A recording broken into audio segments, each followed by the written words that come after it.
restless mind petrified.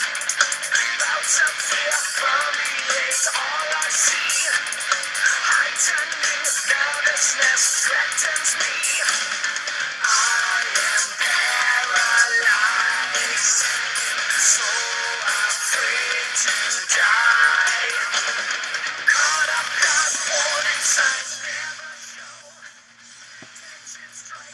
All right, good afternoon. This is Kyle Johnston mic'd up. This is my daily sports plays for March 7th, 2017. You can find my work on Twitter at kjohnstonmic'dup. Find my work on my website at kylejohnstonmic'dup.wordpress.com. We got back onto the winning ways last night, except for one of my bigger plays was the Cleveland Cavaliers last night, and they fucking shit the fucking bed. Who cares if Andrew Bogart fucking broke his leg? Do you think that was really going to fucking make a difference? Think that really is going to make a difference? It would make an impact to the fucking championship run if they do get there, if they do win. Because Andrew Bogart, pretty good distributor of the ball for a big man, pretty good defender, he's got a lot of experience, and they got him for fucking nothing. And the Winnipeg Jets decided to go on and fucking screw me also in the late night hours. But we did get back in the winning ways with the LA Clippers, the Golden State Warriors, and the Atlanta Hawks cashed the over. The good old Sacramento Kings. Good old Sacramento Kings came through as well at plus 13.5 underdogs to cover the spread. Now I got some Champions League football going on right now. We're going to hop up and in on my sports plays here real quick.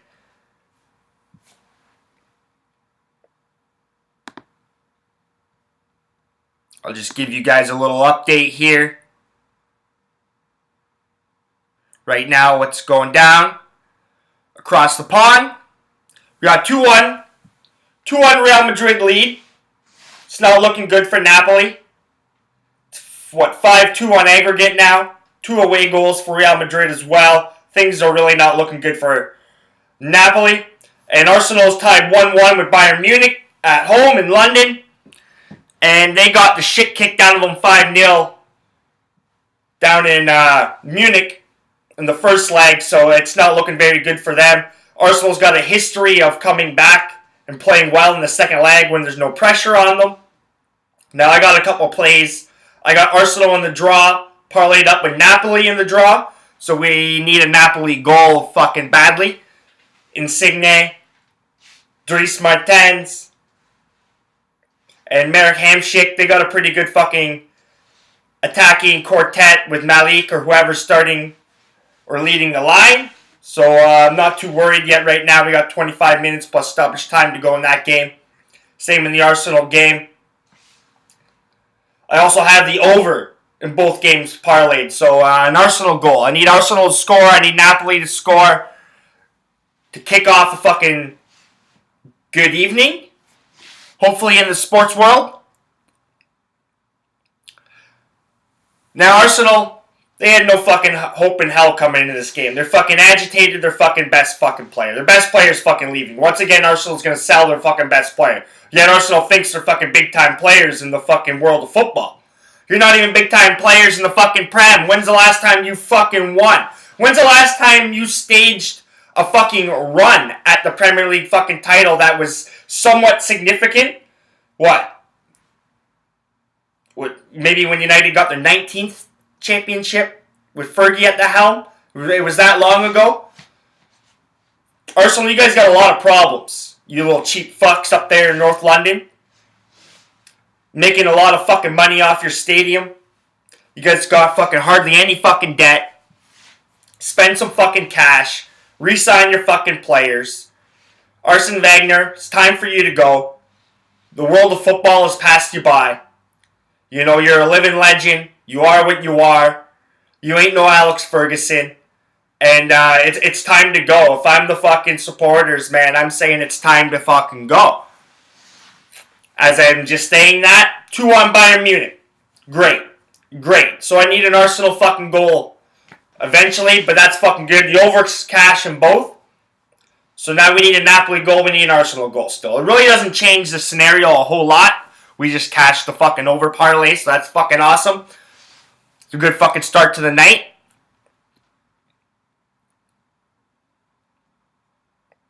Now, Napoli, they got 7 wins and 2 draws in their last 9 Champions League games at home. So that made me kind of lean towards the team from Naples. And I think they could still get it done. I'm worried about Arsenal. The fucking little fucking pussies that they are. And I probably shouldn't really say that for all the ladies out there. Fucking losers. That's really what they are. Losers. But anyways, let's hop up and in on my plays today. They got some plays on the frozen pond. Got some plays on the hard court. We'll start in hockey today. Handful of games. Handful of games. You got a large board today. But I only like 2 games tonight on the frozen pond. The Detroit Red Wings, they're in Toronto to take on the Maple Leafs.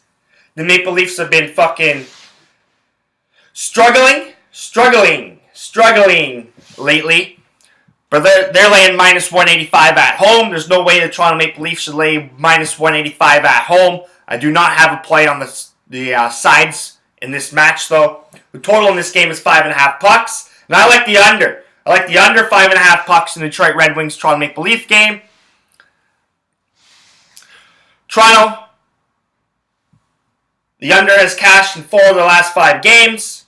The under is also cashed in 9 of the last 10 games between these 2 clubs. So I like the under in this game. Slight lean to the Detroit Red Wings as a plus 165 dog. Haven't clicked on it yet, though. Doubt that I will. Now, the Edmonton Oilers, they're hosting the New York Islanders. The Oilers right now are minus 160 on the money line. Total in this game is 5.5 pucks as well. The Islanders are on a long-ass fucking road trip. The last 5 have been on the road. This is their 6th game in a row on the road. They've lost 2 in a row. Now the Edmonton Oilers have won 2 in a row. The Oilers are also 5-0 against the Islanders in the last 5 games in Edmonton.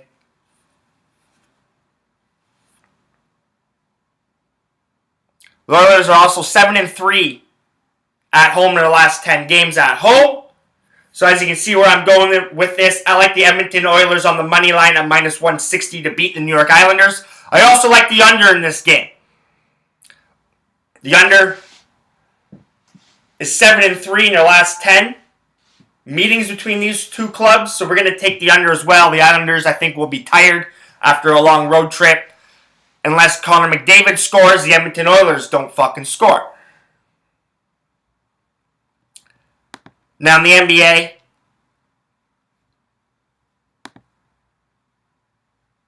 well, we don't want college, we want NBA action. We'll get to the college conference tourneys are well underway. The ACC kicked off today. But the Oklahoma City Thunder in the NBA, they host the Portland Trail Blazers. Oklahoma's laying 6.5 points right now. Total's 222. Now I grabbed Oklahoma at minus 6. We're starting to see a movement, a trend towards the Oklahoma City Thunder. Oklahoma's what? 20. Let's get this shit right here. 21-10 against the spread at home on the season. Portland's 11-21 against the spread on the road.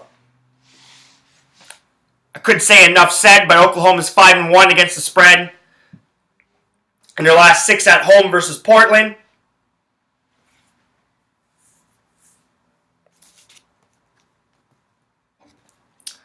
And Portland's coming off of a fucking weird situation, too, as well in Minnesota. Their game was postponed due to a slippery floor.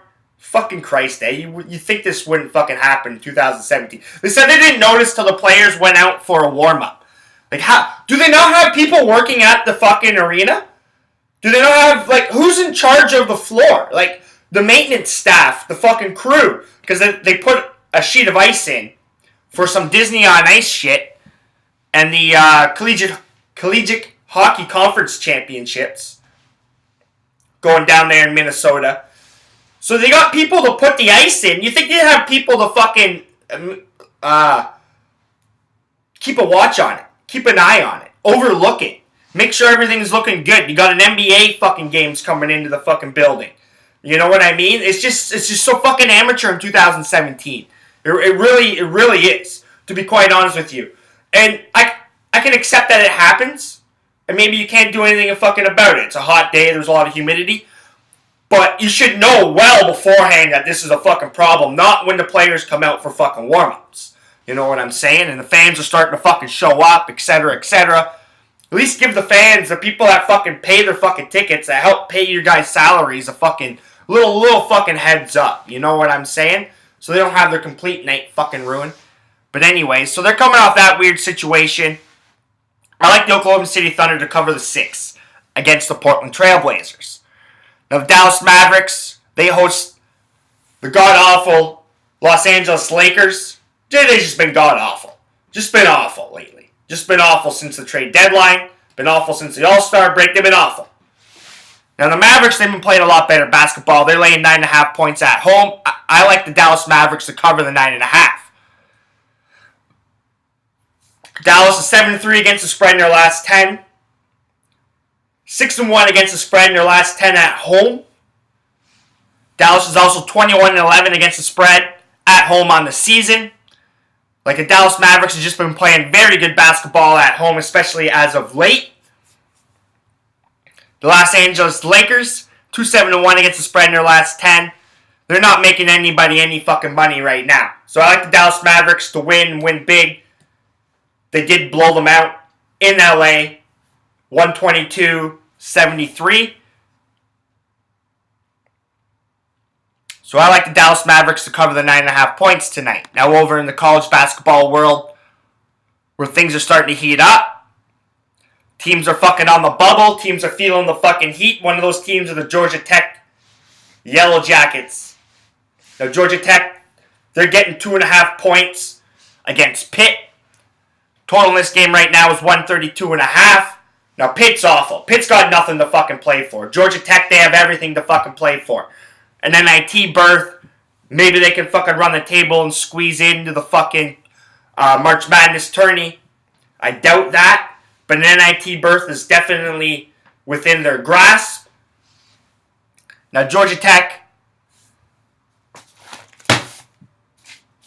let's get this shit right. They're 7-2 against the spread at home in conference play. 12-6 against the spread overall on the season. At home, I should say. Now Pitt, they're 1-8 straight up in conference play. They've been fucking awful in conference play. Just awful. Couple upsets here and there on the season, but that's what college basketball is all about these days. Now, Georgia Tech did beat them 61-52 at home not too long ago. I like the Georgia Tech Yellow Jackets at plus 2.5 to cover the points and win outright. And I like the under. I actually jumped on the under at 133. So if you like the under, take the under.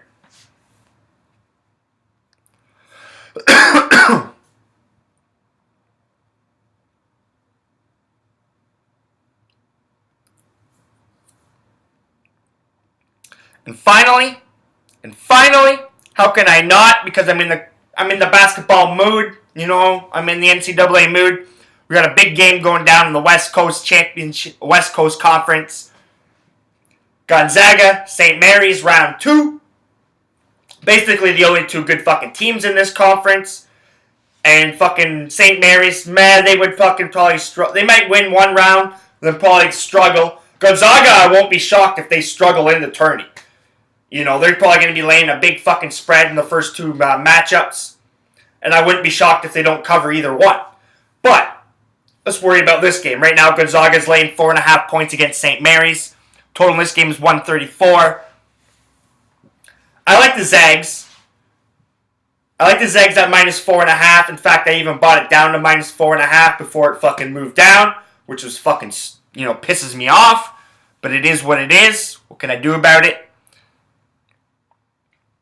But the Zags, they're 8-2 straight up against St. Mary's in their last 10, 9-1 against the spread in the same amount of games. The Zags have St. Mary's number. I like the Zags to cover tonight. You're not asking for a whole lot. They didn't play that well against BYU. No, sorry, Santa Clara. They didn't play that well against Santa Clara, but they got the fucking job done. On the other hand, St. Mary's fucking handled BYU pretty well. But I like the Zags to cover the 4.5 points tonight and come away as the West Coast Conference champions. I should say tournament champions. So remember, you can find my work on Twitter at kjohnstonmikedup. You can find my work on my website, kylejohnstonmikedup.wordpress.com. I got a little bit of time on my hands. I got a big-ass fucking job interview tomorrow. I'll let you guys know all about it. I don't want to get too ahead of myself here. I really hope this fucking can work out here. Good opportunity. Think I've worked hard, earned it, and deserved it. So I'll let you guys know how that goes down. But I got a little bit of time, so I'm going to get this podcast out that I've been working on. But remember, if you're not laying money down on the table, you're not winning.